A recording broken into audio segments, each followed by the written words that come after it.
everyone, my name is Julia and I am one of your spaceflight communicators for Orbital Edge. Now, if you've been keeping track of what's been going on with the Artemis missions, you know that NASA has been doing some serious reorganizing and making new plans.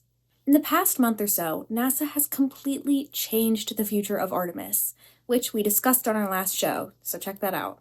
But what does all of this mean for the future of the SLS and Gateway, and how does congressional funding and support affect all of this? Stick around for what we found out on your Space Pod for March 16th, 2026.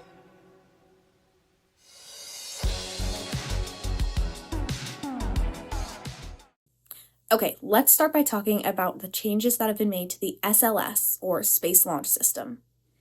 Now, NASA originally planned to use the Block 1 configuration of SLS for Artemis I, II, and III. This version of the SLS successfully launched Artemis I and will bring humans to the moon next month for Artemis II.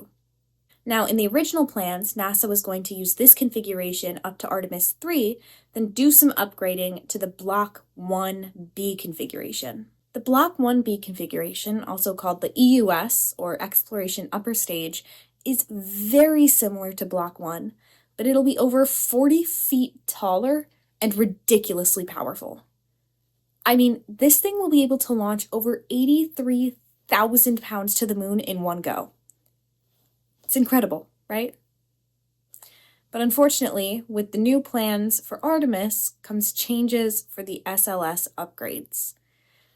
If you haven't guessed it already, NASA has ditched the plans to upgrade the SLS to Block 1B for Artemis 3 through 5.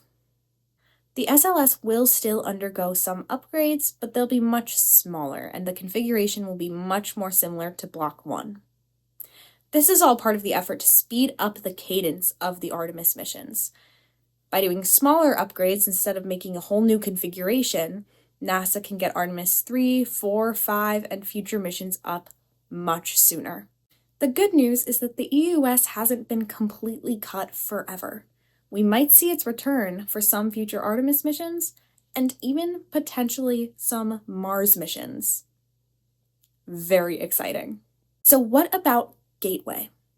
If you're not familiar with it, Gateway is the new Lunar Space Station plan, complete with a HAB, a science and crew airlock, a logistics module, and a lunar view. Gateway is still currently being assembled, but its timeline looks a little different than it did before. Let's talk about that. Originally, Artemis III was going to land humans on the moon for the first time since the 1970s, and Artemis IV was going to see the beginning of Gateway, putting people on this lunar space station for the first time. But now Artemis III is uncrewed and Artemis IV is being moved up. So what does that mean for Gateway? Unfortunately, the future for this project is a little unclear. Like I said, assembly is still in progress, and there are some vague plans for future use, but it's been essentially removed from all immediate plans.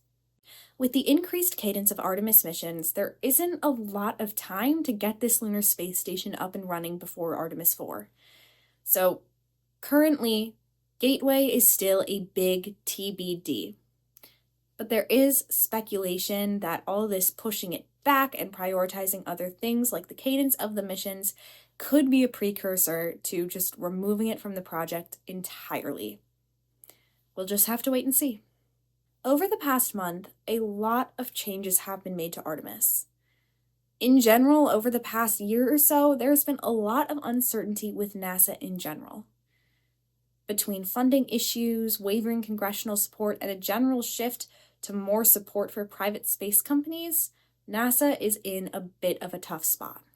Maybe if they got more funding or had more congressional support, it would be easier for NASA to keep projects like the 1B configuration and Gateway alive.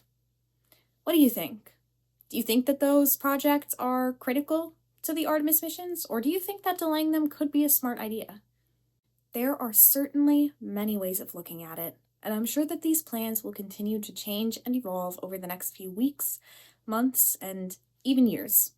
So let's keep an eye on it together. Again, my name is Julia, and I will see you on the launch pad. The crew, engineers, and other scientists check the SLS, or Space